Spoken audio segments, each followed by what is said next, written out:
The greatest misunderstandings in physics. Today we're talking about what Maxwell was actually telling us. Most physicists can recognize Maxwell's equations, probably most people freshman year of college.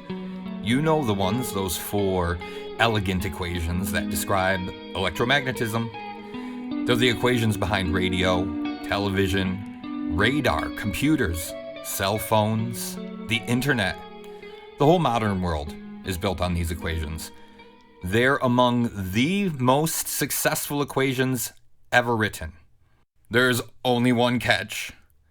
Maxwell didn't write them. That's right. The four equations almost everyone calls Maxwell's equations were written after James Clerk Maxwell died. Now, don't get me wrong. Oliver Heaviside and Josiah Willard Gibbs were brilliant. What they produced changed the world.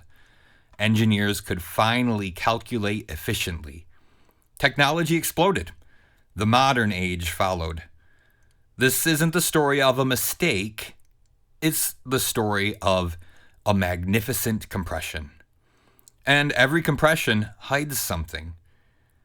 To understand what became hidden, we have to go back to Maxwell himself. When Maxwell published his theory of electromagnetism, he didn't write four tidy vector equations. He wrote roughly 20 quaternion-like equations. Now, don't let the word quaternion scare you off.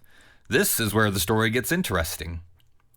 Quaternions had already existed for decades. William Rowan Hamilton had introduced them because ordinary geometry struggled to describe something fundamental. Rotation, orientation, continuous transformation. They weren't simply another mathematical notation. They were a language for relationships that evolve. A language for coupling. A language for rotation. A language for phase. And that happened to be exactly the kind of mathematics Maxwell needed, because Maxwell wasn't trying to describe two things called electricity and magnetism. He was describing how they continually generated one another. Electric fields giving rise to magnetic fields. Magnetic fields giving rise to electric fields. Nothing sitting still. Everything participating, everything coupled, everything rotating through relationship. Maxwell wasn't writing down nouns. He was writing down verbs, not isolated entities. Mutual generation, a dance. And astonishingly, that dance propagated. Electromagnetic waves, light itself. The deeper Maxwell looked, the less the world resembled isolated things. The more it resembled relationships unfolding through phase. Then came Heaviside. He looked at Maxwell's sprawling mathematics and saw an engineering opportunity.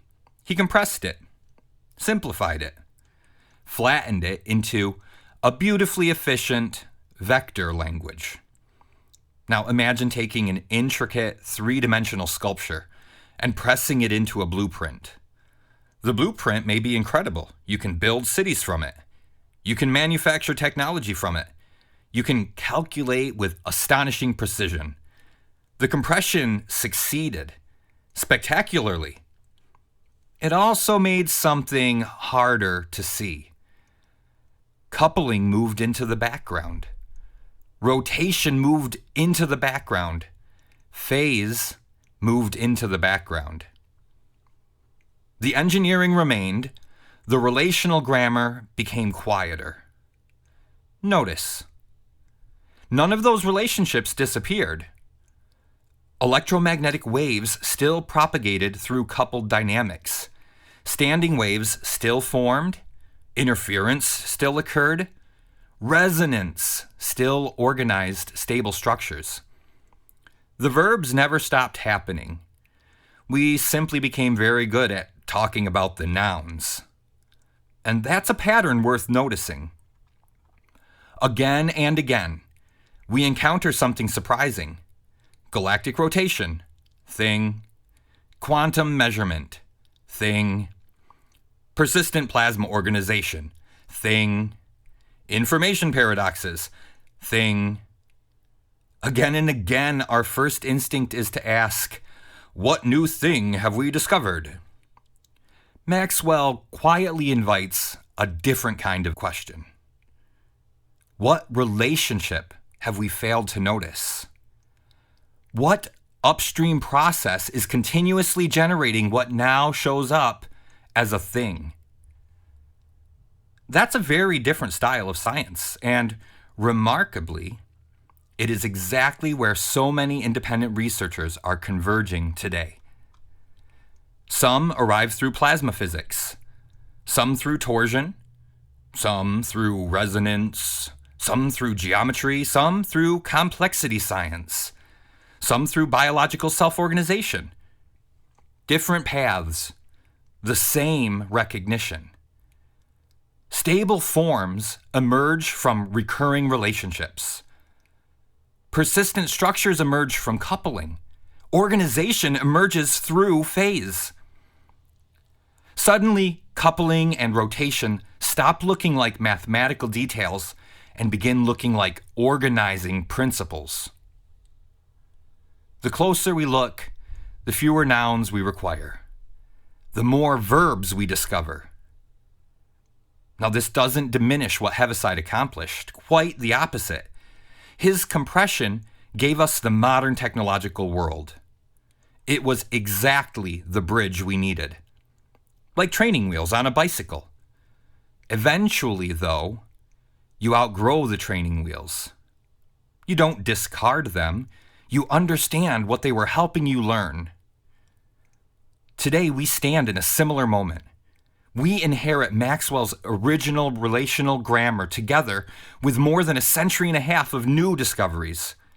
Quantum physics, plasma physics, materials science, complexity, self-organization, galactic dynamics. Each reveals another piece of the same pattern. And together they make something newly visible. Not simply electromagnetism, not simply fields, not simply geometry, not simply torsion, a deeper grammar. A grammar of coupling, a grammar of rotation, a grammar of recurring phase relations, a grammar from which stable things emerge rather than begin.